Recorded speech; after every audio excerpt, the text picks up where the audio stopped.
In this video, we're going to think about the political economy of trade policy. So we're going to be thinking about how trade policy gets made. We're going to spend a little bit of time talking about the case for free trade. We're going to talk a little bit about the theoretical argument against free trade, the argument for protecting industries in your economy. And then we'll talk about the political process and how trade policy and other political policies get made. Let's start with the case for free trade. So if you were to talk to most economists, most economists would advocate free trade on the basis of typically three arguments. The first one would be an efficiency argument.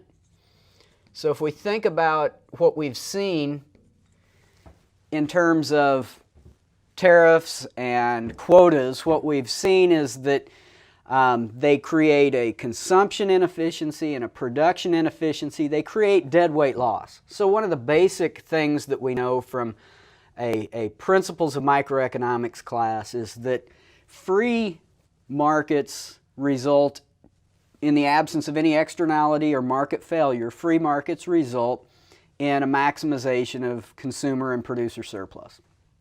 Anything that moves us away from the free market, like a price floor or a price ceiling or a tax or a subsidy, any of those types of things are going to create a deadweight loss. And we've seen the exact same thing here as we've talked about the effect of a tariff or the effect of an export subsidy or the effect of a quota. We've seen that those push us away from the free market outcome and it creates deadweight loss. So there's an efficiency argument for free trade. There's also, let's say, unquantified gains.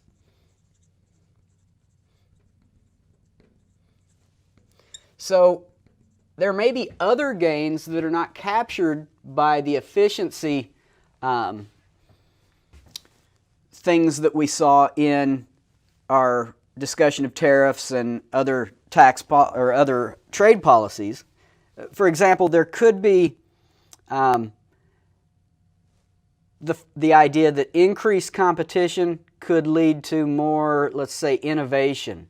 It could lead firms to engage in behavior that reduces their costs. And those aren't going to be captured by any of the stuff that we saw when we were doing the deadweight loss, consumption, production things. So there may be some other unquantified gains.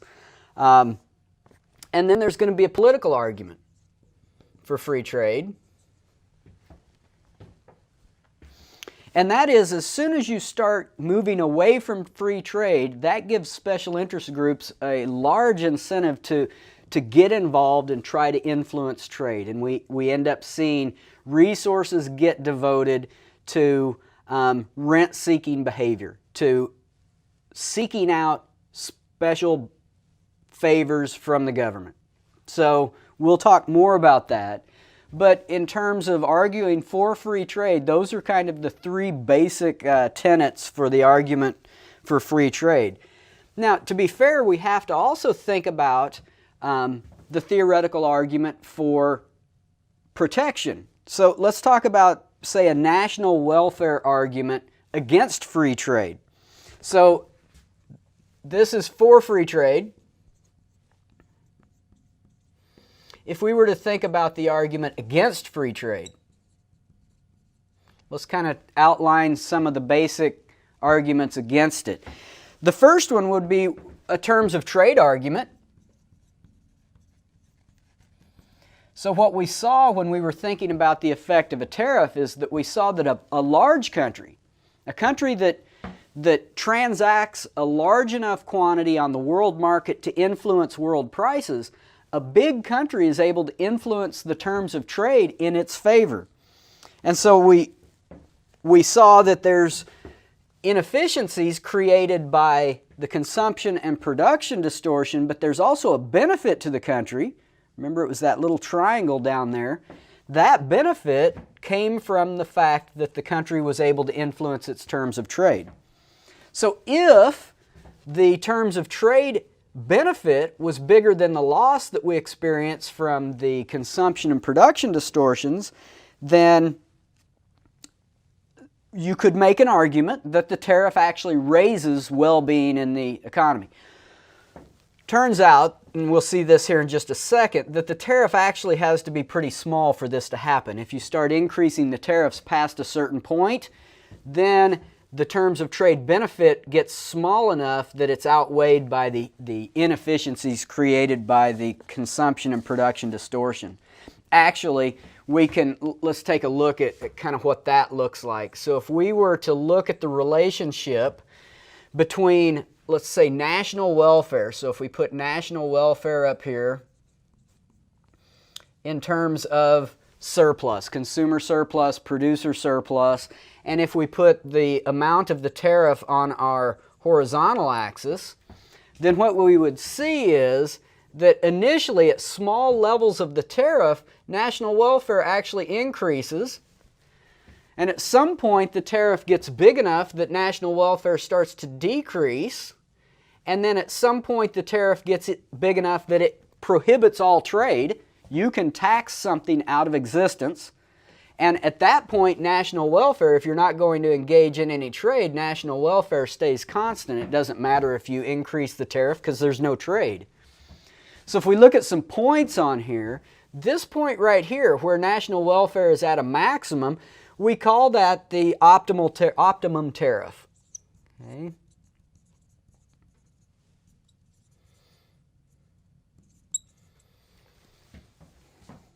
And then of course there's this point, what we would call the prohibitive tariff.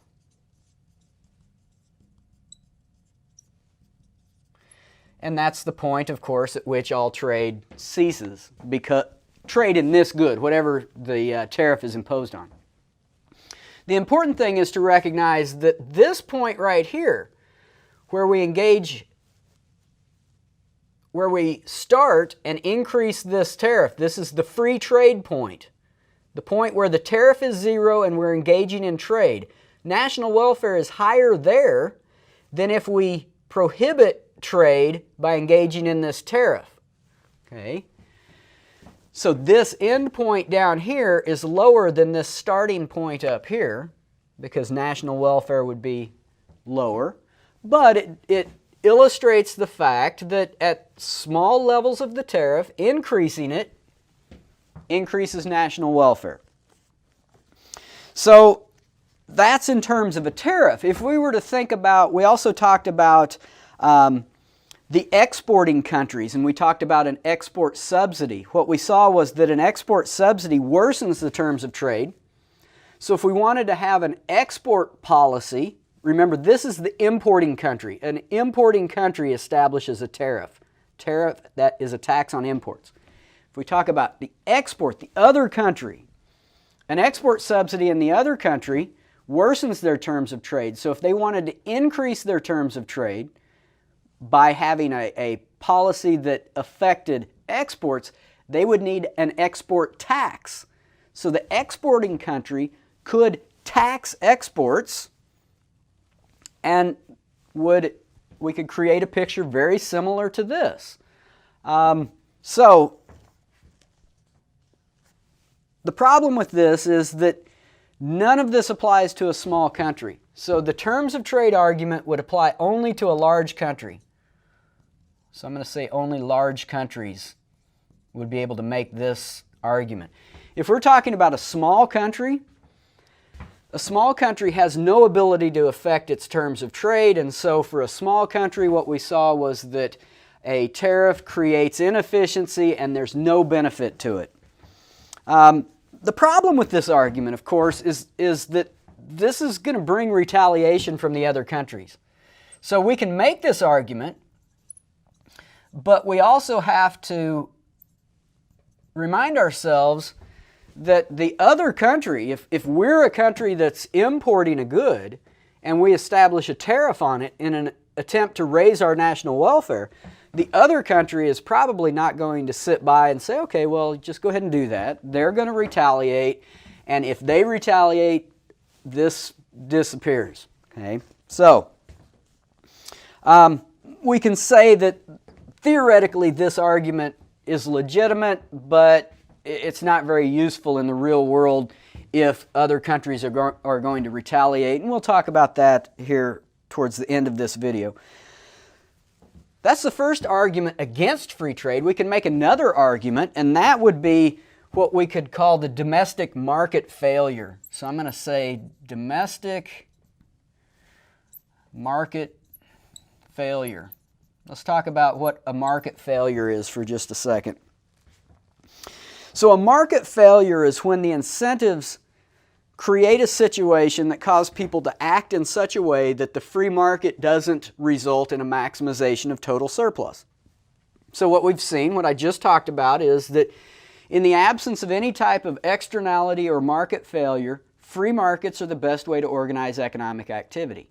Anything that pushes us away from that, like a tariff or a subsidy or a quota, any of that creates inefficiency. Well, if we do have a market failure, then it could be the case that having a tariff might push us in the right direction. It might push the free market in the right direction. So let's think about an example. It could be the case that there are maybe technological spillovers. And what that means is that if we were to increase output in a particular sector, that could create benefits in other sectors. And so you might make the argument that we might want to protect a particular industry so that that industry increases production and creates these technological spillovers. That's one possible argument. Another argument could be that maybe there's unemployment in a particular sector. Maybe there's unemployment in the agricultural sector. And that unemployment would be created by the typical things that create unemployment. Things like labor unions and efficiency wages and the minimum wage. All of those things create unemployment. If there's unemployment in a sector, then you could make the argument that if we protect that sector, then producers will produce more, and that would help with that unemployment problem. So that's, we could say, unemployment might be another argument. Or it could be that there's too much consumption of a particular good. So maybe there's a consumption externality.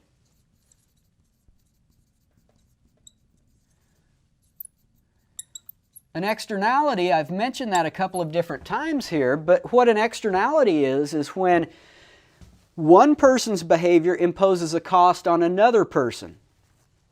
So kind of the classic example of an externality is secondhand smoke. If I'm smoking, then I'm bearing part of the cost of my smoking in terms of having to buy the cigarettes and any physical damage that it's doing to me. But as I breathe out that smoke, if somebody else is standing over here and they breathe it in, I'm imposing a cost on them in the form of discomfort or in the form of any health impact that it might have on them. I'm imposing a cost. My behavior imposes a cost on them. That's a consumption externality. So if there was too much consumption of a good, we could make the argument that if we impose a tariff, we've seen that decreases consumption. It raises the price, causes consumers to buy a smaller quantity, so it reduces consumption and would reduce the damage done by the externality. All of these are market failures. All of these are things where the free market doesn't account for these types of things. Okay? So we could make that argument. The problem with that is economists call that a second best argument. A second best argument, the idea here is that eliminating an inefficiency in one market may not be desirable if there are other distortions in other markets. So the second best argument is that we have these problems in this market, or in these different markets. We're going to establish a policy that's going to create other inefficiencies, but might help with these. Okay, so most economists would say, look, that's a second best argument. A better thing to do would be to fix these problems directly, rather than creating another inefficiency and hoping that the gain from fixing these problems outweighs the inefficiency from this, it's better to just fix these problems. So, in terms of how convincing this argument is, well, I don't know. You have to decide that for yourself. I would argue that if we can fix those problems directly, then that's a much better thing to do. Of course, fixing those problems directly is not always easy. There are externalities lots of different places in the economy. We could sit here all day and talk about different sources of externalities.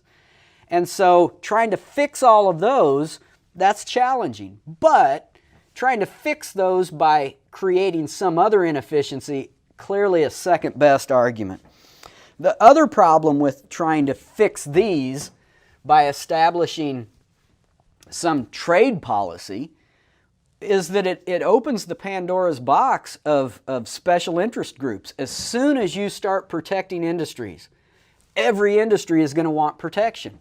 And every industry is going to have lobbyists that are going to be going to Washington, D.C., spending tremendous amounts of resources to try to get special favors from the government. So most economists would argue that this is probably not the way that you want to attack that problem. So what you can see is that you can make a theoretical argument that having tariffs or other types of trade restrictions might be a good thing. But again, most economists would say, you know, the argument is stronger for free trade than against it. Let's talk about how trade policy actually gets made. And the way that we need to think about that is to introduce the idea of what we call a median voter theorem. So if we think about how trade policy gets made, clearly it gets made through electoral competition. Political parties compete with each other for votes from voters. So if we think about the median voter theorem, what that says, if you think about the median, remember the median is the thing that's right in the middle. If you have a series of numbers in order from smallest to largest, you could find the average, but you could also find the median, and the median would be the number that's right in the middle. Okay, so the median voter theorem, if we're talking about the median voter, we're thinking about the voter that's right in the middle, and let's think about what we mean by that. The idea here is that what we're going to see in just a second is that political parties have a strong incentive to appeal to the median voter.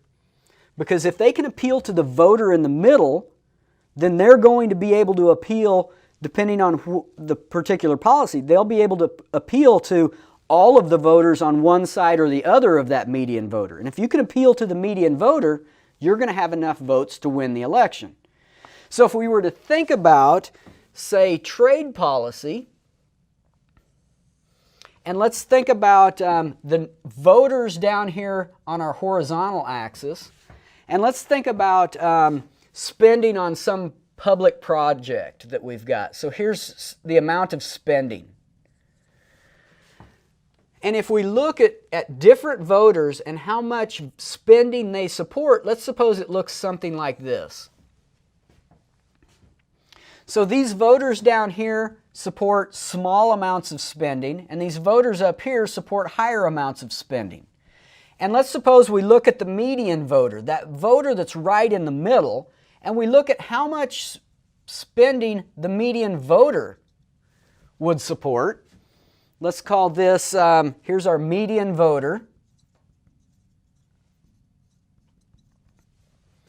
And let's call this SM. That's the amount of spending that the median voter supports. Then let's think about a couple of politicians. Let's think about politician A. And let's suppose that politician A comes out in support of this amount of spending. And that amount of spending, if we look at how many voters support that amount of spending, we would see that very few voters, the median voter, of course, would support a smaller amount of spending than what this politician has advocated. So if we think about politician B, let's think about the incentive that politician B has. Politician B has an incentive to argue for a smaller amount of spending on the project than politician A. Because if the median voter and all of these voters down here have to choose between these two politicians, these voters are going to choose for going to select politician B. So in this case, there's actually what we call a first mover disadvantage. If you've talked about game theory in any of your classes, you know that there's often a time when there's a first mover advantage. It's often in your best interest to be able to move first and have other people react to you. In terms of something like this, in the electoral process, a lot of times there's a first mover disadvantage. Because if you have to come out and state your policy, other politicians have an incentive to either undercut you, or if you come out and support a small amount of spending, something down here, if politician A supported something here, politician B would have an incentive to support something a little higher.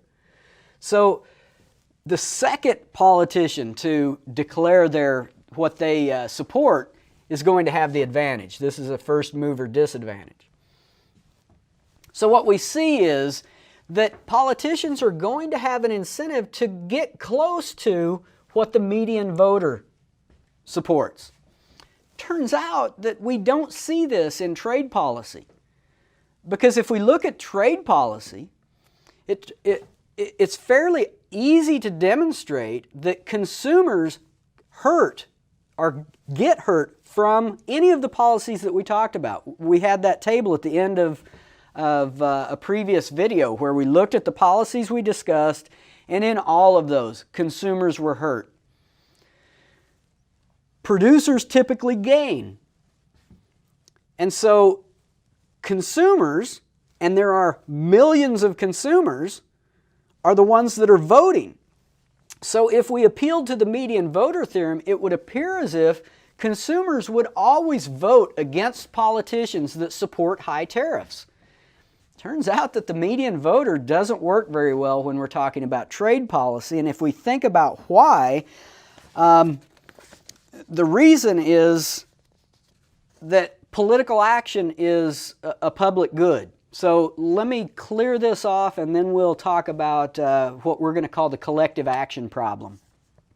So when we think about protective trade policies, the general conclusion is that it inflicts losses on a large group of people, consumers, and it confers benefits on a relatively small group of people, the producers. So as an example, we can think about the sugar quota, and your book has a lot of information, I think, on the sugar quota. You can find all kinds of information online about the sugar quota. So the U.S. has a quota on the amount of sugar that can be imported into the U.S. There are also some other trade restrictions that relate to sugar. The result of that is that it protects the sugar industry in the U.S. and it raises sugar prices for consumers in the U.S. And because sugar is an ingredient in a lot of foods, the increased price of sugar increases the price of other foods for consumers. And there are a lot of different estimates on the amount of impact that it has on consumers, but conservatively, I have seen estimates much higher than this. Conservatively, the cost to U.S. customers per year is about $1.6 billion. That's a fairly large cost. And again, I've seen estimates $2 billion and higher. So that would be the part of that consumption distortion that we see. In terms of the benefit, this is the cost. In terms of the benefit that goes to the sugar industry, to a small number of producers, it ends up being something in the neighborhood of close to $1 billion, about 0.8 billion. Again, per year. These are per year. So consumers are bearing a very large cost per year. If you were to divide that across all consumers, it wouldn't be a tremendously large amount per person, but it's still significant. and then the benefit is smaller. There's deadweight loss that's created. Not all of the cost to consumers gets put into the pockets of producers, but a good chunk of it does. The median voter theorem would tell us that these consumers, they account for a large number of votes. The people that are benefiting, a very small group of them. So there's no way they could exert enough political voting power to protect the sugar quota. And yet the sugar quota has been here for a long time and probably will continue to be here for a long time. So we need to understand, why does something like that happen? If consumers are bearing this large cost and could easily vote against politicians that support the sugar quota, could easily outvote them, why do we have it? Well, it has to do with the fact that political action is what we call a public good. A public good is a good with rare characteristics. Let's talk about kind of what a public good is as opposed to a private good. So typically what we're talking about in economics, anytime we draw a demand-supply curve, we're almost always talking about a private good. We don't call it a private good, but if I were to draw the demand and supply for pizza in Warrensburg, then I'd be talking about a private good. A public good is a little bit different. A public good has two main characteristics, and one of those is that it's non-excludable. I'll talk about what that means. It's non-excludable. Spell that. And it's non-rival. A private good is excludable and rival. So let's talk about pizza. A pizza is excludable. What that means is that the pizza restaurant, you can't consume the pizza unless you go and you buy it from them. They can exclude you from consuming it unless you pay for it. That's an excludable good. Private goods are excludable. You can't consume them as long as you're obeying the law. You can't consume them until you pay for them. They're also rival. A pizza is a rival good, and what that means is that if I consume the pizza, you can't also consume the pizza. I mean, we could split it, but any piece of pizza that I eat is a piece that you can't eat. So my consumption of it rivals your consumption. The more I consume, the less you can consume. A public good is different. A public good is a good for which it's non-excludable. Once it's provided, we can't exclude people from consuming it. And it's non-rival. A public good is a good for which my consumption of the good does not reduce the amount that's available for you to consume. And so if we think about examples of public goods, things like public TV or public radio,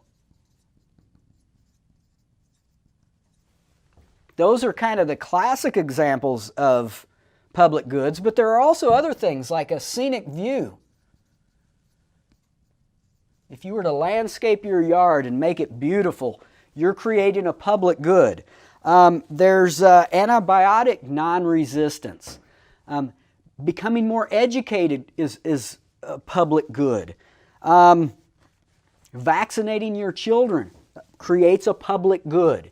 And let's talk about, say, public television just as an example. And let's talk about it being non-excludable and non-rival. Once the broadcast is provided, it's non-excludable, meaning that you, as long as you have the equipment to tune into it, you can consume it. So we can't stop you from consuming it. Once it's being broadcast, anybody can intercept that signal and consume the good. And it's non-rival because my consumption of it doesn't diminish the amount that you consume. I can watch public television all day, and that doesn't mean that there's less of it available for you to watch. What we know about public goods is that there's going to be, because of the fact that they are non-excludable and non-rival, there's going to be a very strong incentive to free ride off of the donations of other people. So if you think about public television or public radio especially, probably lots of us have seen programs on public TV or listened maybe to public radio, but very few of us have actually ever called them up and made a donation. And the reason is that you don't have to. You can consume it whether you make a donation or not. So we all have this incentive to free ride off of the donations of other people. We can sit there and say, oh, you know what, yeah, this is a good program, but other people are going to write checks, and so I'm going to be able to listen to it whether I write a check or not, and so I'm not going to. Very different from a pizza, right? Unless you pay for the pizza, you're not getting the pizza. So there's no ability to consume it, no ability to free ride off of the provision of others. So with public goods, we tend to get this free rider problem. So let's just write this here, free rider problem. And what that results in is there tends to be an under-provision of public goods. So now let's talk about what we're thinking about here. Political activity is a public good.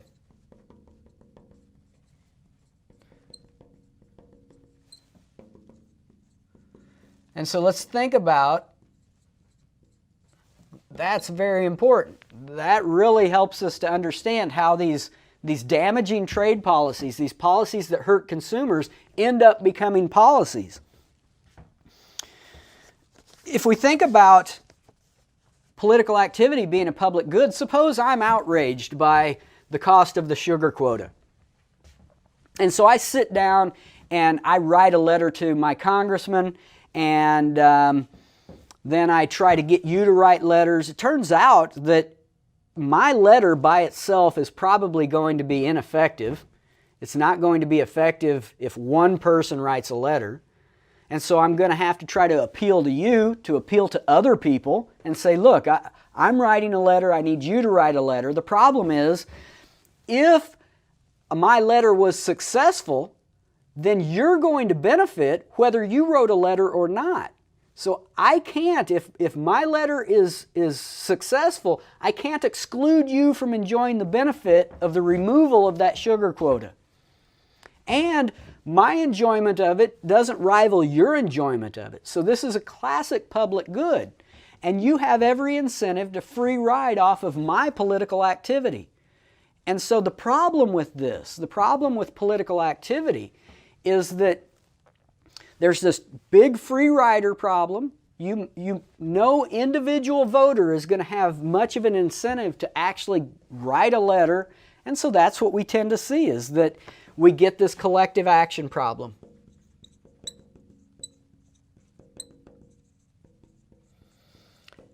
Collective action problem means that there's not enough collective action amongst the voters to oppose policies that hurt them, because of the fact that that political activity is a public good and voters have an incentive to free ride off of the political activity of others.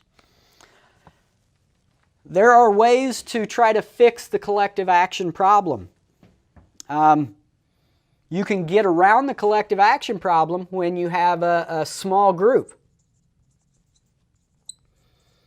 If there's a small group that is being hurt by some policy, they are going to have a much stronger incentive to exert political activity, which is actually why we end up with the sugar quota.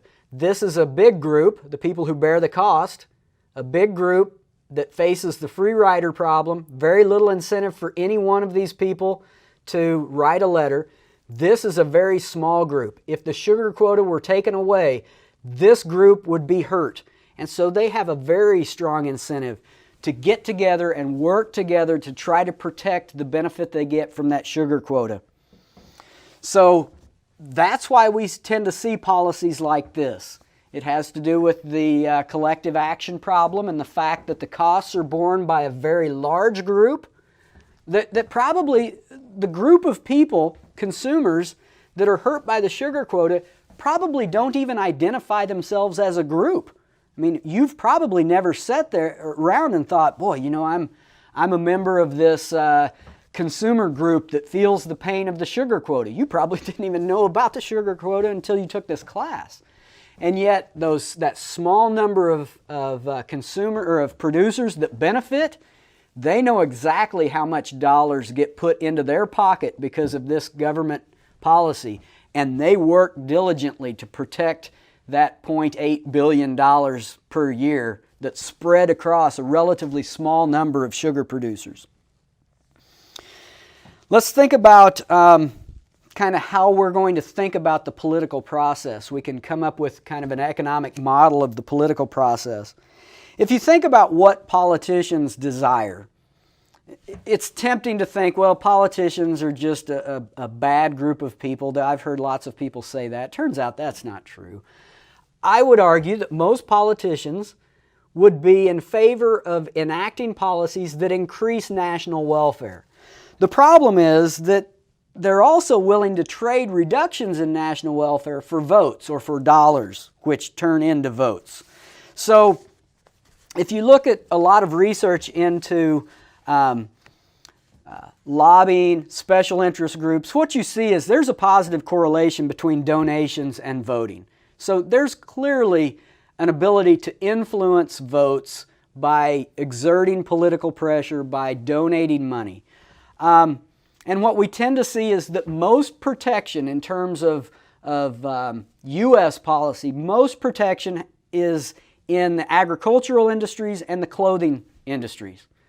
And it turns out that those industries are very well organized. They are very politically active groups. And so that helps us to understand the reason that we tend to see much more protection in those industries than in other industries. So trade policy is dominated by special interest groups. That's why we tend to see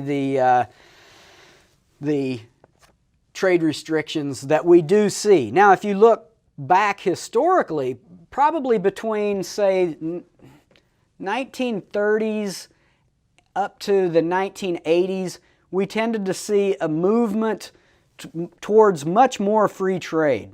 After the 80s, we've kind of fluctuated, and you know, it's not unusual to see politicians argue against free trade. A lot of them currently do. But between the 30s and the 80s, we saw a big movement towards removing trade barriers. So we need to think about how that's possible. How is it that we saw this movement towards free trade, given these types of problems that we've just talked about? Let's model this by thinking about a little bit of game theory. And so in your principles of micro class or some other class, you probably would have talked about the prisoner's dilemma and how we would model that prisoner's dilemma using some game theory. I'm going to draw here a game matrix. Let's think about just two countries that have two policies. Each country could either engage in free trade, no trade restrictions, or they can protect industries. So let's suppose that we have Japan up here, and then we'll put the U.S. over here. We're going to divide this matrix into 2 rows and 2 columns. And let's suppose that we put the 2 strategies that each country has. We could put free trade over here, and we could put, say, protection over here. So Japan can either engage in protective policies, quotas, tariffs, or they can have no protective policies, engage in free trade. U.S. can do the same thing, free trade or protection. Now we're going to divide each of these cells up into 2 parts. I'm going to divide them like this, and then we're going to put the payoffs to each of the countries depending on which strategy they choose. So if Japan chooses the strategy of free trade and the U.S. chooses the strategy of free trade, we end up in this cell. And let's suppose if we do that, each country earns a benefit or gets a payoff of $10 billion. The magnitudes of these numbers don't matter. It's going to be the relative amounts that matter. So we're not going to worry too much about that. Let's suppose that if Japan engages in protection and the U.S. engages in protection, then both of them lose. Let's suppose that the loss of national welfare would be negative $5 billion. So if everything was as simple as this, then clearly both the U.S. and Japan would want to engage in free trade. There are benefits to free trade. If we prohibit trade or if we establish policies that are protective in nature, that reduces the amount of free trade, and we're going to experience losses as a result of that. The problem is these off-diagonal elements that we have right here, where one country establishes free trade, the U.S. establishes free trade, and then Japan protects. In that case, Japan protecting will provide a benefit to them at the expense of the U.S. Let's suppose if the U.S. has free trade policies while Japan protects, then the U.S. is going to be hurt by that. Let's suppose the U.S. loses $10 billion and Japan gains $20 billion. On the other hand, if Japan establishes a policy of free trade while the U.S. protects its industries, Japan is going to pay the price and the U.S. is going to benefit. So the bottom parts of each of these cells tell the payoff to the U.S. and the top part tells the payoff to Japan. And this is the classic prisoner's dilemma. If we look at what's going on here, we want to establish the optimum policy, the optimal strategy for each of these countries. And so if we look at, let's take the perspective of the U.S. first. Japan can either protect its industries or establish free trade. Let's suppose that Japan chooses free trade. In that case, the U.S. is either going to get a payoff of $10 billion or $20 billion, and we would rather have the 20. So if Japan is going to have free trade, it's in our best interest to protect. On the other hand, if Japan protects its industries, then we're in this column, and the U.S. is either going to lose $10 billion or lose $5 billion, and we would clearly rather lose $5 billion than 10, so it's in our best interest to protect. That means that protection is a dominant strategy for the U.S. Regardless of what Japan does, protection is a dominant strategy. If we take the perspective of Japan, the U.S. can either establish free trade or protect. Let's suppose the U.S. chooses free trade. Then Japan is either going to get this payoff, 10, or this payoff of 20. They would rather have 20. So if the U.S. is going to establish free trade, Japan, their best strategy is to protect. If the U.S. protects its industry, then Japan is either going to lose $10 billion or lose $5 billion. They would rather lose the smaller amount of $5 billion. If the U.S. is going to protect, it's in Japan's best interest to also protect. This is the likely outcome. We have a tendency for countries to protect their industries because it's a dominant strategy, not because they're ignorant about the benefits of free trade. Clearly, this is a better outcome than that one. The problem is, this is the classic prisoner's dilemma. The dominant strategy leads each player, in this case our two countries, to do something that is not in their best interest. So the question becomes, well, how do you fix the prisoner's dilemma? And you probably talked about how you get around the prisoner's dilemma. What are the circumstances under which we might actually observe the two players cooperating with each other and achieving this outcome? The situations where we tend to see more cooperation, small number of players.